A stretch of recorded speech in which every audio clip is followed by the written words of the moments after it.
It was a whirlwind week for Canada and the Prime Minister on the world stage after his speech at Davos.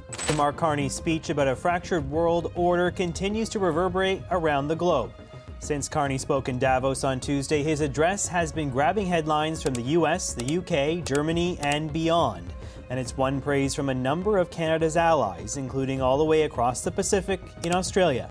Something shifted quietly across the Pacific, and most people completely missed it. There were no emergency summits, no dramatic walkouts, no headlines screaming crisis. Just a single announcement out of Sydney that signaled something far bigger than ceremony. Canada was no longer just talking about resisting economic pressure, and Australia was no longer pretending it could sit safely on the sidelines. What followed was alignment, fast, deliberate, and impossible to ignore once you looked closely. For years, global politics followed predictable lines. Power flowed downward from Washington and Beijing, and everyone else adjusted. Middle powers complained quietly, adapted publicly, and absorbed the cost privately. That arrangement is now starting to crack, and the first visible fracture did not come from a confrontation. It came from coordination. Just days after Canada openly challenged the way economic power is being used by dominant states, Australia responded, not with distance, not with cautious wording, but with action. Prime Minister Anthony Albanese announced that Canada's Prime Minister Mark Carney would address Australia's Parliament in March. In diplomatic terms, this was not a courtesy, it was a signal, one aimed far beyond Canberra. To understand why this matters, you have to look at what came before it. At the World Economic Forum in Davos, Carney delivered a speech that many initially brushed off as polished global rhetoric. He spoke calmly, avoided direct confrontation, and used language that sounded familiar to anyone who has followed international summits. But beneath the tone was a sharp challenge. Carney argued that the so-called rules-based global order had lost credibility. He said middle powers were being squeezed by economic coercion from larger states, and that continuing to compete individually for approval was no longer sustainable. At first, analysts dismissed it. Markets ignored it. Washington categorized it as Canadian idealism, thoughtful but harmless. That interpretation lasted less than a week. On January 25th, standing before national media cameras, Anthony Albanese confirmed that Carney would not only visit Australia, but speak directly to its lawmakers. Then came the line that changed everything. Albanese said openly that he agreed with Carney's position. In diplomatic language, agreement at that level is not casual. It is endorsement. Australia was no longer observing the idea. It was stepping into it. That move immediately altered how Carney's Davos remarks were understood. What had been treated as theory suddenly became operational.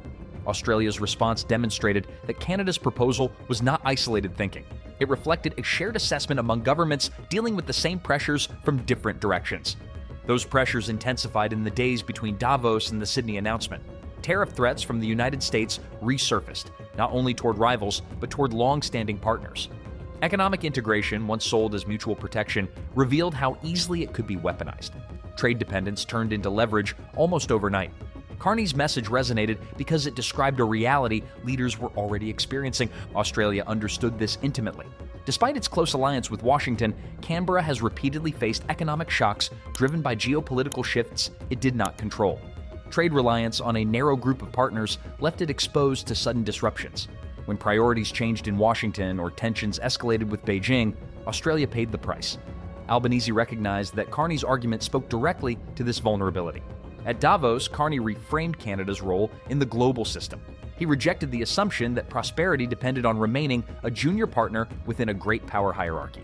Instead, he positioned Canada as a middle power with agency, economically strong, resource-rich, and capable of choosing its own alignments.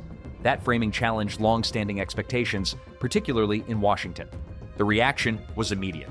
Criticism followed, especially from Donald Trump, who recognized the implications faster than many analysts did. Carney was not asking for small adjustments. He was questioning the structure itself. Tariffs were no longer just economic tools. They had become political weapons, and Canada was openly saying it would not accept that reality quietly. Other capitals took notice. In Mexico, President Claudia Sheinbaum publicly acknowledged the value of Carney's message. In Australia, Albanese moved from agreement to action.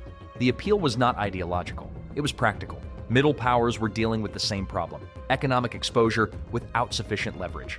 This alignment did not appear overnight. The groundwork had been laid months earlier. In October, Canada and Australia signed an agreement to deepen cooperation on critical minerals, resources central to modern economies, from renewable energy to defense manufacturing. Both countries face pressure in this sector from the same forces. China dominates processing capacity. The United States controls market access. Acting alone, each country remains vulnerable. Acting together, they gain bargaining power. Seen in sequence, the strategy becomes clear. First, resource cooperation. Then, a political framework articulated at Davos. Then, parliamentary engagement in Australia. Each step builds on the previous one. This is not coincidence, it is sequencing. Further reinforcing this trajectory, Canada and Australia strengthened institutional ties beyond trade. In November, officials from the Canada Border Services Agency and the Australian Border Force signed a customs mutual assistance agreement. On the surface, it focused on information sharing and enforcement. In reality, it reflected deeper trust and coordination across supply chains, trade security, and economic integrity. These are not symbolic gestures, they are infrastructure. Australia's strategic position mirrors Canada's in key ways. Both are advanced economies geographically distant from major power centers. Both rely heavily on trade. Both possess resources the world needs. And both have learned that alliance status does not guarantee protection from economic pressure. Albanese's response to Carney reflects recognition that these challenges are structural, not temporary. What is emerging is not a series of isolated decisions, but the outline of a network. Canada is positioning itself as a catalyst for middle power coordination. Australia is committing institutional legitimacy. Mexico is signaling openness. Each connection lowers the risk for others to follow. This is how new power structures form, quietly, incrementally, and deliberate. Carney's central argument challenges a deeply rooted assumption in global politics, that meaningful power belongs only to a handful of states. Middle powers, he argues, already possess enormous economic output, technological expertise, natural resources, and diplomatic reach. What they have lacked is coordination. Without it, pressure is absorbed individually. With it, leverage shifts. That coordination is now beginning to take shape. This moment does not represent rebellion against the United States, nor alignment against any single power. It represents recalibration, a recognition that dependence without alternatives is no longer sustainable. Canada offered the framework, Australia validated it, and the coming months will determine whether this shift remains symbolic or becomes structural. What happens next will determine whether this moment becomes a footnote or a turning point.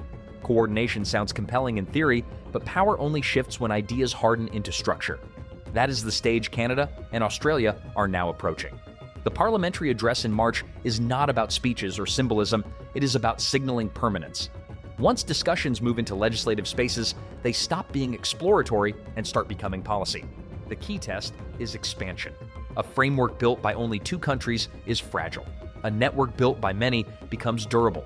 Mexico's early response matters because it shows the idea is already traveling. Other middle powers are watching closely, not because they oppose existing alliances, but because they feel the same exposure. Trade concentration, supply chain dependence, and tariff threats are no longer abstract risks. They are recurring events. Coordination offers insulation without confrontation. Critical minerals sit at the center of this shift. Energy transitions, defense production, and advanced manufacturing all depend on secure access to these resources. No single middle power can reshape supply chains alone, but a coordinated group can. If Canada, Australia, and others align production, processing, and trade, they reduce reliance on monopolized choke points. That changes bargaining dynamics with both Washington and Beijing, quietly but decisively. Trade diversification follows the same logic. Dependence narrows options. Choice creates resilience. Expanding trade corridors among middle powers does not replace existing relationships. It balances them. That balance is what gives policy flexibility during moments of pressure. Countries that can redirect trade flows do not have to absorb economic coercion in silence. Skeptics argue that coordination will collapse under political differences. That risk is real. But recent events show that shared vulnerability can override ideological distance. The pressure is structural, not partisan. Tariffs hit regardless of who is in office. Supply chains break regardless of rhetoric. That shared experience creates alignment where abstract values often fail. For Canada, the implications are immediate. Reducing over-reliance on a single market strengthens domestic stability. It protects jobs, shields industries, and preserves political autonomy. International engagement here is not a distraction from domestic priorities. It is a defense of them. The same logic applies to Australia and every middle power watching this unfold. This is why the March address matters. It will not resolve these challenges overnight, but it will formalize intent. It will place coordination on the agenda rather than leaving it in speeches and interviews. From there, agreements follow. Institutions form. expectations change. That is how new architectures replace old assumptions. The global system is no longer organized around predictability. It is organized around leverage. Middle powers are deciding whether to remain isolated targets or become coordinated actors. Canada and Australia have made their choice clear. Others are now weighing theirs. What began as a quiet announcement is turning into a realignment. Not loud, not dramatic, but deliberate. And once coordination becomes normalized, going back to silence becomes impossible. If you found this breakdown valuable, make sure to like the video and subscribe for more in-depth analysis on the shifts shaping global power right now. Turn on notifications so you don't miss what comes next. Thanks for watching, and we'll see you in the next one.